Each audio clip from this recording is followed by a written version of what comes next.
তো যত হাদিস এ সম্পর্কে আছে সমস্ত হাদিসগুলো ঘাটলাম, ঘেটে একত্র করলাম।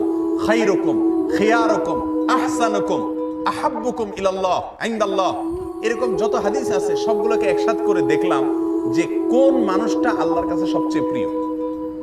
বলেন দেখি কোন মানুষটা আল্লাহর কাছে প্রিয়। একটা তো বললাম পরিবারের কাছে যে ভালো। মোটের উপরে যতগুলো হাদিস আছে আমি দেখলাম সব সকলে 12-13টা আইটেম পাইছি যে এই কাজ করলে আল্লাহর কাছে ভালো, সে মুসলমানদের মধ্যে সবচেয়ে ভালো মুসলমান হয়। এর ভেতরে আশ্চর্যের বিষয় এবং শিক্ষার বিষয় হলো একটা হাদিস শুধু পাইছি বুখারীর, খায়রুকুম মান তাআল্লামাল কুরআনা ওয়া আল্লামা। তোমাদের ভিতরে যে কোরআন শিখে আর কোরআন শিখায়, এই মাদ্রাসায় জামিয়া হুসাইনিয়া আরাবিয়াতে যেটা হয়, যারা শিখে আর শিখায় কোরআন, এরা হলো তোমাদের ভিতরে সবচেয়ে উত্তম।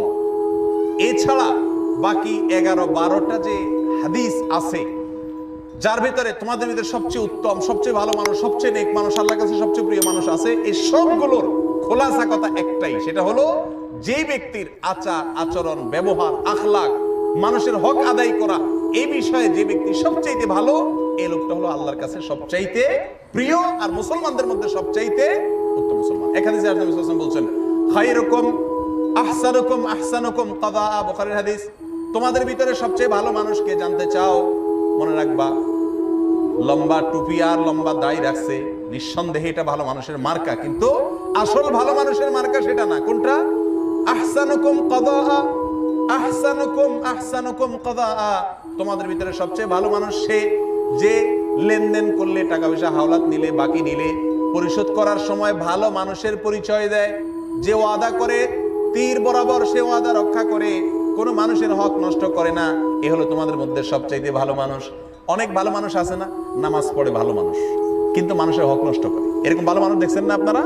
এটারে বলে 2 নম্বর এবং ভেজাল মার্কা ভালো মানুষ। এই ভালো মানুষ জান্নাতে যাওয়া কঠিন। মনে রাখবেন, জান্নাতে যাওয়ার জন্য উত্তম আখলাকের অধিকারী হওয়া ছাড়া কোনো উপায় নেই। আল্লাহ তাআলা আমাদের সবাইকে জান্নাতে যাওয়ার জন্য যতগুলো যোগ্যতা দরকার সবগুলো অর্জন করার তৌফিক দান করুন।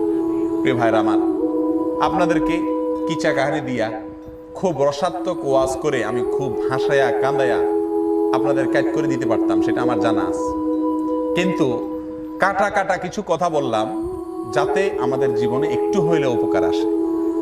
কানসুক করা ওয়াজ শুনে চলে গেলে শুনতে ভালো লাগবে কিন্তু জীবনে পরিবর্তন আসবে না। এই জন্য আমরা জান্নাতে যাওয়ার জন্য এই যুগে, আজকের যুগে মুসলমানদের যে অধপতন, এর ভেতরে 4টা বিষয়কে গুরুত্ব দিয়ে বলেছি। আবারও বলছি, ভালো করে শুনবেন। ঈমানকে ভেজাল মুক্ত করতে হবে, খাঁটি করতে হবে, 5 ওয়াক্ত নামাজ জামাতের সাথে পড়তে হবে, হালাল উপার্জন 100% নিশ্চিত করতে হবে। চুল পরিমাণ ভেজাল উপার্জনে থাকতে পারবে না। চুরি ডাকাতি 2 নম্বরই করে উপার্জন করবেন আর ভালো মানুষের লেভেল লাগাই নিবেন, কখনো আল্লাহকে সন্তুষ্ট করতে পারবেন না। দুনিয়ার মানুষের চোখে ধুলা দিতে পারবেন, মানুষ আপনাকে অমুক সাপ তমুক সাপ বলবে, কিন্তু আল্লাহ চোখে ধুলা দিতে পারবেন না। আর 4 নম্বর হলো উত্তম আখলাক। আখলাক বলতে পৃথিবীর কোন মানুষের হক আপনি নষ্ট করবেন না। আপনার স্ত্রীর সাথে আপনার ঝগড়া হয়েছে, আপনি চলে আসবেন ওলামা একরামের কাছে যে হুজুর